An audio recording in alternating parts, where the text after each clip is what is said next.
Graças a Deus. Eu convido a todos a abrir a sua Bíblia, por favor, em Atos capítulo 6. O texto que foi lido nesta noite, no início do trabalho, meu irmão Marquinhos, que em Atos capítulo 6, no versículo 4, nós temos um texto, queridos irmãos, que vai dar base para o tema da nossa festa, que é enraizados na palavra, fortalecidos pela oração. Quero nos convidar nesta noite, em nome de Jesus, para que com muita atenção, com muito temor, reverência e anelo, nós possamos ouvir a voz do Senhor nesta noite, em nome de Jesus, por meio da sua palavra. Quantos querem ouvir a voz do Senhor falando com a sua igreja nesta noite conosco? Se é verdade, diga: fala, Senhor, porque o teu servo ouve, em nome de Jesus. Atos capítulo 6, versículo 4, a igreja do Senhor Jesus Cristo, que aguarda a sua volta. Só os que aguardam a volta do Senhor, se já encontraram, digam glória a Deus. Pronto, todo mundo nós vamos para o céu, em nome de Jesus. Atos capítulo 6, versículo 4, que eu queria chamar, irmãos. O texto vai dizer assim: quando a nós nos consagraremos à oração e ao ministério da palavra. Mais uma vez, para esse texto ficar fixado no meu coração e no seu coração, em nome de Jesus. Vamos lá. Quando a nós nos consagraremos à oração e ao ministério da palavra. Repita comigo. Só os que estão vivos e estão aqui nesta noite, diga: oração e palavra. Oração e palavra. Glória a Deus, queridos amados irmãos. Aqui, queridos, nós temos os apóstolos se dedicando a duas importantes áreas da vida do cristão: oração e palavra. E esse desejo dos apóstolos a se dedicarem ao âmbito da oração e da palavra surge no momento que eles recebem uma grande oportunidade. E quando nós recebemos uma grande oportunidade, nós temos que ter a responsabilidade de buscar meios, de buscar ferramentas, de buscar capacidade, para que nós possamos desenvolver a responsabilidade que nós estamos recebendo. Ninguém pode receber uma responsabilidade simplesmente para não dar conta. Toda a responsabilidade que eu e você venhamos a receber, nós precisamos buscar em Deus capacidade para nós desenvolvermos essa responsabilidade. E aqui nesse capítulo de Atos 6, ao decorrer desses versículos, que tem outros versículos mais, mas vamos se focar no versículo 4. Aqui vai marcar um momento muito importante da igreja de Jerusalém, da igreja do Senhor. Qual o momento é esse, irmão Josué? Aqui em Atos 6, são escolhidos 7 homens tementes a Deus, que a instituição dos diáconos para trabalhar, para se dedicarem no âmbito do ministério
Deus está chamando, queridos e amados irmãos, através desse tema, para a igreja do Senhor, em nome de Jesus, para que a igreja possa estar com a sua casa alicerçada não na areia, mas na rocha.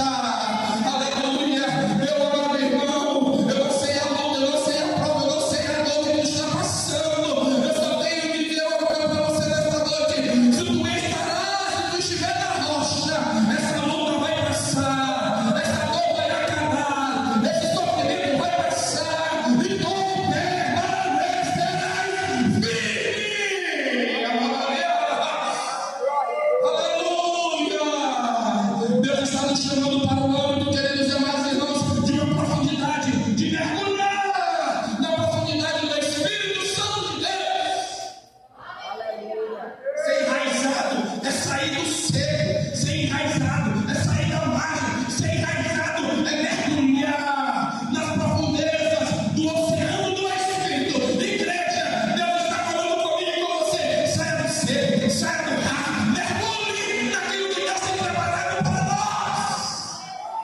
Nós temos que ser cheios do poder de Deus, nós temos que ser cheios do Espírito Santo do Senhor Jesus Cristo, para a glória e louvor do seu nome. Firmados na oração. Firmados na oração, queridos e amados irmãos, traduz uma ideia de fé inabalável, persistente, expressando comunhão com Deus, dependência diária dele. Essa atitude envolve o crescimento e o fortalecimento espiritual. Aleluia. Glória a Deus. Verdade. Porque hoje em dia, meus amados irmãos, muitas pessoas recebem responsabilidade e não conseguem terminar o ano com aquela responsabilidade. Porque muitas pessoas recebem uma responsabilidade e quando chega o ano, elas já estão pensando de abandonar o carro. Eu vou entregar o carro, como se aquilo que elas receberam de homem. Não, aquilo que nós recebemos de Deus. E é com Deus que nós vamos prestar conta. Aleluia. Eu só tenho uma coisa para dizer para você que Deus coloca no meu coração nesta noite. Se tu aumentar o teu tempo de oração, tu verás mais de Deus na tua vida. Aleluia. Sai da rede social, sai da rede social, sai do Instagram, sai do Facebook, sai do YouTube. E os minutos que tu gasta na rede social, inverte em oração. E tu vai ver mais de Deus sobre a tua vida, sobre a tua casa, sobre a tua empresa, sobre a tua vida, sobre a tua saúde, sobre todas as áreas da tua família. Você quer ver Deus agir? Pois esteja na dependência de Deus, buscando o poder da oração e o poder da palavra. Aleluia. Queridos e amados irmãos, a igreja de Jerusalém, no qual os apóstolos estavam fazendo parte, era uma igreja que dava importância para a questão da oração e da leitura da palavra. Uma certa feita, alguém, um teólogo, não sei, ele perguntou, essa foi dada 12, a dada 12, perguntaram para ele qual é o mais importante para o crente, para o cristão: é a oração ou a palavra? Aí ele devolveu a pergunta para a pessoa, também fazendo a seguinte pergunta: eu te pergunto, para o avião ou para o pássaro, qual asa é mais importante? A da direita ou da esquerda? A pessoa, ouvindo o questionamento, disse para ele: não tem como, as duas são importantes. E ele foi e disse para ele, pois da mesma forma não pode separar a oração da palavra nem a palavra da oração. A igreja foi chamada para estar vivendo diante de Deus em oração e em palavra. Aleluia. Como é que está a tua vida de oração, crente? Como é que está a tua vida de leitura da palavra, crente?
noiva do Cordeiro, que está reunida nesta noite aqui. Muitas pessoas já não querem mais orar.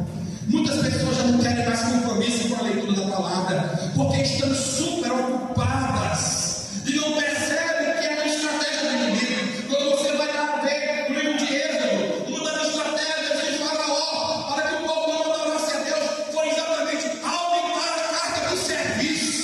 Faraó chegou para os seus servos e disse: aumenta a carga do serviço deles, mas eles não vão adorar. Em vez de estar trabalhando, eles vão estar trabalhando. E hoje tem gente que trabalha de manhã, trabalha de tarde, trabalha à noite, trabalha de madrugada, não tem tempo para Deus, não tem tempo para a família. As coisas de ruim acontecem na casa dele, acontecem na vida dele. Ele fica se perguntando: onde foi que eu errei? Você errou quando você negligenciou e deixou Deus de lado. Aleluia, Jesus. Calma! Dá tempo, cara! Volta! Recorda o primeiro amor! Busque a Deus como você buscava no início da sua fé! Se dedique para a obra do Senhor como se você se dedicava antes! Esqueça todo o embaraço! Olhe para Deus, que é o autor e consumador da nossa fé! Aleluia! Bendito seja o santo nome do Senhor. O pastor Estevão, de saudosa memória, pregava e dizia que oração é aquilo que os crentes não gostam mais de fazer. No ano do pastor Estevão, que o Senhor levou em 1993, lá no tempo dele, ele disse que oração já não era aquilo que o crente gostava de fazer. E no dia de hoje, marcou a vigília, ninguém aparece. Se de oração, ninguém aparece. São poucos que estão querendo orar hoje em dia, queridos e amados irmãos. Mas sem oração e sem palavra, não tem como nós termos comunhão e intimidade com Deus para fazer a sua obra de uma forma compromissada com o seu reino. Características de quem está, queridos e amados irmãos, enraizados na palavra. Em outra oportunidade, eu vou falar sobre as características de quem está enraizado, características de quem está firmados pela oração. A primeira característica que ouça aí, rapidamente para nós finalizarmos. A primeira característica de quem está enraizado na palavra: avivamento. Avivamento. Abacuque 3, versículo 2. Ouvi, Senhor, a tua palavra e temi. E a oração do profeta: aviva, ó Senhor, a tua obra no meio dos anos. E notifica na ira e lembra-te da misericórdia. Aleluia. Sabe por que, queridos e amados irmãos, que ele buscou o avivamento? Porque ele leu a palavra, porque ele vivia na palavra, ele buscava o conhecimento do alto pelo meio da palavra. E a importância da palavra para que possa ter um verdadeiro avivamento é de uma forma imprescindível nas nossas vidas. E por que a gente não vê o avivamento? Porque a igreja está distanciada da palavra. Aleluia. 31 de outubro, nós vamos comemorar 500 e tantos anos da reforma protestante. E como foi que foi possível a reforma protestante acontecer? Reforma que nos aconteceu, que teve como objetivo fazer a igreja retornar para o âmbito da palavra. A igreja estava perdida, entendeu? Em seus dogmas, em seus ensinos. A igreja estava perdida através dos ensinos religiosos. E aí Deus levanta Lutero. Temos pré-reformadores, temos os pós-reformadores, temos pais da igreja, mas nós vamos focar aqui em Lutero. Ele leu em Romanos, no versículo 17: o justo viverá pela fé. E o coração dele queimou na presença do Senhor. E ele teve coragem, porque é o Espírito Santo de Deus. Quando nós lemos a palavra, ele nos dá coragem, queridos e amados irmãos, para realizar a obra que o Senhor tem para realizar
Glória a Deus, queridos irmãos. Por isso que hoje em dia nós estamos carentes de avivamento, porque é muita técnica. Deus não quer técnica, Deus quer coração contrito, Deus quer coração quebrantado, Deus quer coração humilhado, Deus quer uma pessoa com caráter que anda na sua presença. Aleluia. E a palavra vai produzir isso em mim, vai produzir isso em você. 2. Santificação. Quem vive enraizado na palavra, queridos e amados irmãos, ele vai ser uma pessoa santa porque serve a Deus santo. Infelizmente, hoje em dia, a psicologia moderna, eles estão tratando o pecado como erro. Não foi pecado, foi erro. O ser humano ele pode errar. Queridos e amados irmãos, se a psicologia diz ou não diz se é ou se não é, mas a palavra diz o que é pecado, é deixar de guardar os mandamentos, é não fazer a vontade do Senhor Jesus Cristo, é errar o alvo. Que alvo é esse? Aquilo que Deus tem projetado para a minha vida e para a sua vida. Ande na minha presença, isso é perfeito. Foi o que Deus falou para Moisés. Aleluia. Não. Por quê? Porque estava vivendo uma vida tão adiante, lá para cá. Uma característica de quem vive por meio da palavra é constância, é firmeza e é santificação. Aleluia. Bendito seja o santo nome do Senhor. João capítulo 17, versículo 17. Ouça aí, santificado na verdade. A tua palavra é a verdade. Essa passagem que Jesus fala, queridos e amados irmãos, para os discípulos, mostra que todos eles precisam viver uma vida de santidade. E o que é uma vida de santidade? Separados para Deus.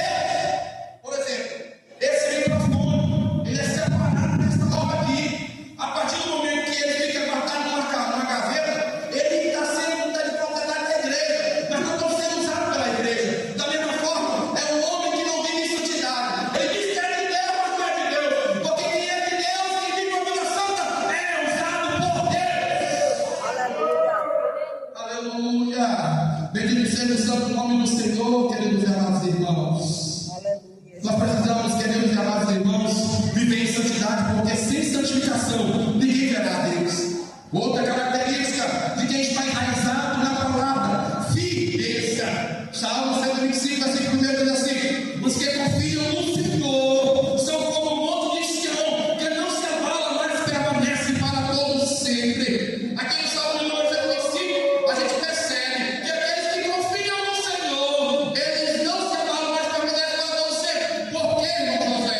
Diga para mim, por quê? Por quê? Diga para mim, por quê?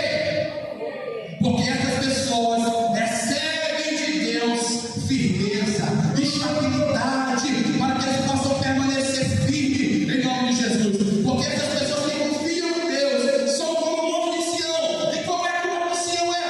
Inabalável. Aleluia, Jesus. Infelizmente, hoje em dia o carro não pode nem faltar com o crente que quer se desviar. Hoje em dia não é que o cara fala: meu Deus, rapaz, quero ser o quê? Calma, confia, descansa naquele que tem o controle de todas as coisas.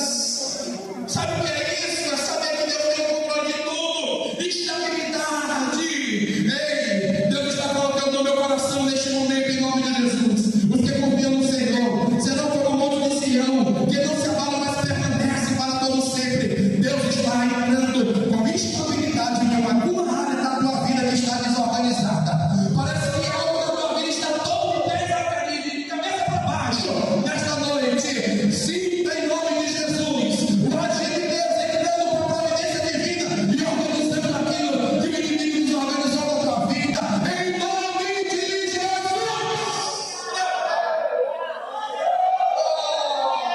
Deus não se abala, mas permanece para todo sempre. Isso indica fé, confiança, dependência e recebendo firmeza, força para não desistir. Receba força nesta noite para não desistir. Receba ânimo nesta noite. Receba em nome de Jesus capacidade do alto sobre a tua vida. Aleluia. outra característica de quem vive enraizado: obediência. João capítulo 14, versículo 15. Se vocês me amam, guardem os meus mandamentos.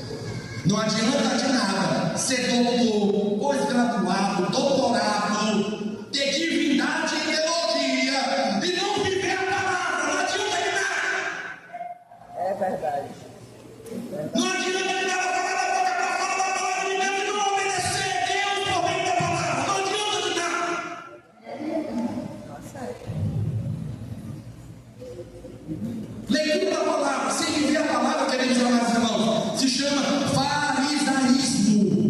Sepulcro calhado, tudo por fora, mas por dentro pó. Nós temos que ser servos, obedientes, queridos amados irmãos, para a glória e o louvor do santo nome do Senhor. Jesus estabelece a obediência como uma condição para aqueles que o amam. Se vocês me amam, se nós amamos a Deus, guardemos os seus mandamentos. Não minta, não roube, não mate,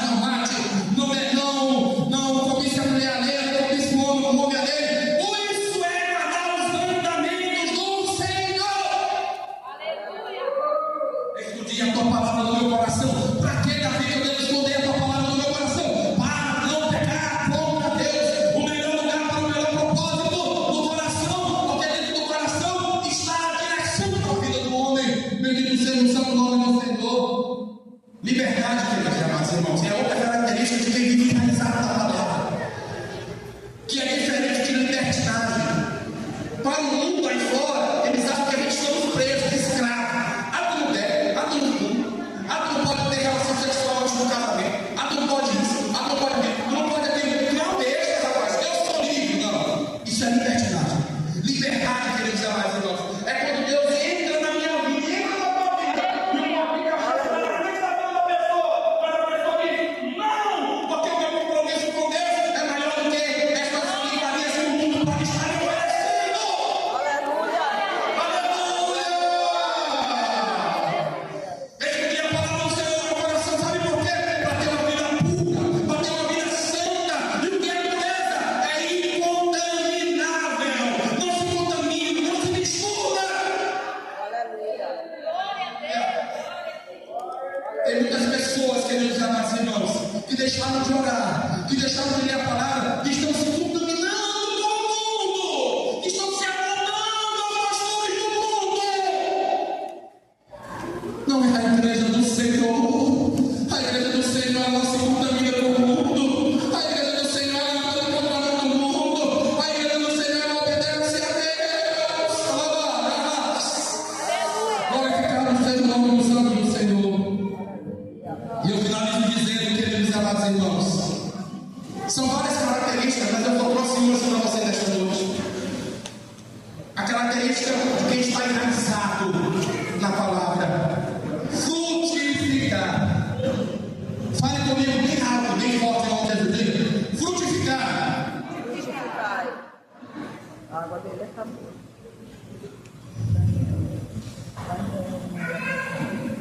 Querido e amado irmão, povo de Deus, nação santa, nação santa, sacerdócio real, povo adquirido através do sangue do Cordeiro de Deus derramado na cruz do Calvário. Você, homem e mulher de Deus que está presente nesta noite, tens frutificado a presença do Senhor? Aleluia, Jesus.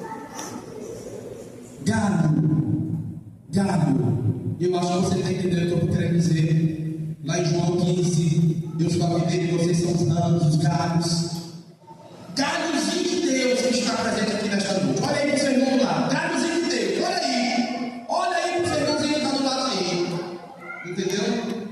Pergunte: tem fruto aí nesta árvore? Tem fruto, tem fruto, tem fruto! Deus está perguntando para mim e para você hoje: tem fruto? Uma certa feita, Jesus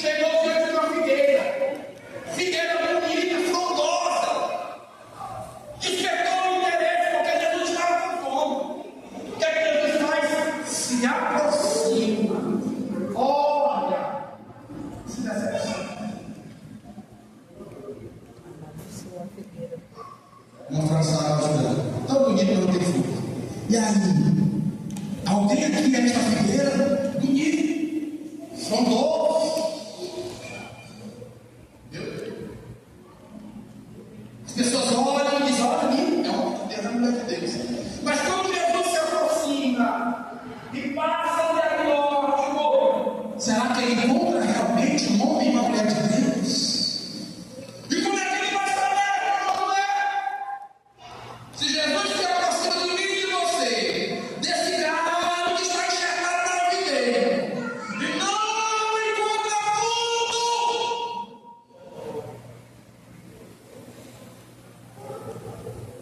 ele vai dizer: corta. Nossa, pastor. Sabe por quê? O problema não é a videira, não é estar bonita. O problema é enganar, é a falsidade. Para a figueira produzir fruto, tem uma época determinada. E naquele momento que Jesus se aproxima, não era a época de figueira. Ou seja, vai sentir a figueira. Se estava com os ramos, tinha que ter fruto. E aí Jesus olha e vê e diagnostica aquelas pessoas que hoje em dia gostam de viver de aparência. O que é viver de aparência, irmão Josué? É dizer que é crente e não tem fruto.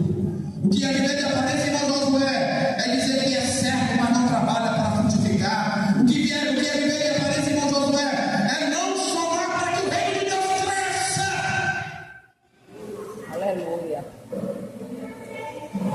Queridos e amados irmãos, Deus está, em nome de Jesus, produzindo em mim e em você uma vida de frutificação. Aleluia. Irmão Josué, até hoje eu lembro, ficou no passado, a partir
E a última característica, frutificar.